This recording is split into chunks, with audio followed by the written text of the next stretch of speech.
ஈரோடு கிழக்கு தேர்தல் பிரச்சாரத்தை பொறுத்த வரைக்கும் திமுக புறக்கணிச்சதா நீங்க சொன்னாலும் நாம் தமிழர் சார்பா என்ன சொல்லப்படுதுன்னா, பிரச்சாரத்துக்கு நீங்க வர பயந்துட்டீங்க, வந்தீங்கன்னா சீமானை பத்தி பேசணும், நாம் தமிழர் கட்சியை பத்தி பேசணும், அப்போ இது பேசுபொருளாகும், சீமானா திமுகவா ஸ்டாலினா இந்த பேசுபொருளை தடுக்கிறதுக்காக தான் நீங்க பயந்துகிட்டு பிரச்சாரத்தை பெரிய அளவில் பண்ணலை அப்படின்னு சொல்லப்படுது. அதாவது திராவிட முன்னேற்ற கழகம் வீதிகள் தோறும் தெருக்கள் தோறும் திண்ணைகள் தோறும் கழக அரசினுடைய திராவிட மாடல் ஆட்சியினுடைய திட்டங்களை கொள்கைகளை எடுத்து சொல்லி மாண்புமிகு அமைச்சர் அண்ணன் முத்துசாமி அவருடைய தலைமையில் மற்ற அங்கே இருக்கிற மாவட்ட செயலாளர் எல்லோரும் சென்று தேர்தல் பரப்புரை செய்து தான் வாக்கை சேகரித்தோம். திட்டங்களுக்கு மக்கள் வாக்களிக்கிறார்கள்.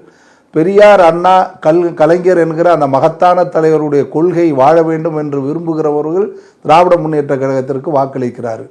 சீமானுக்கு அஞ்சோ பயந்தோ அல்ல, சீமானை பேசுகிற அளவில் எங்கள் தலைவர்கள் பேசுகிற அளவிற்கு சீமான் ஒன்றும் பெரிய அரசியல்வாதி அல்ல, ஒரு கொள்கையாளனும் அல்ல, அவங்க ஒரு அரசியல் கோமாளி. அவருக்கெல்லாம் பதில் சொல்ல வேண்டிய அவசியம் எங்கள் தலைவர்களுக்கல்ல. அவரை கண்டு அஞ்ச வேண்டிய அவசியம் திராவிட முன்னேற்ற கழகத்திற்கும் ஒருபொழுதும் இன்றல்ல, என்றும் வரவே வராது. இவை அவர்கள் காணுகிற கனவு, அவர்களாக பேசிக்கொள்ளுகிற அல்லது ஊடகம் அவருக்கு கொடுக்கிற பிம்பத்தில் அவர் ஆடுகிற நாடகம்.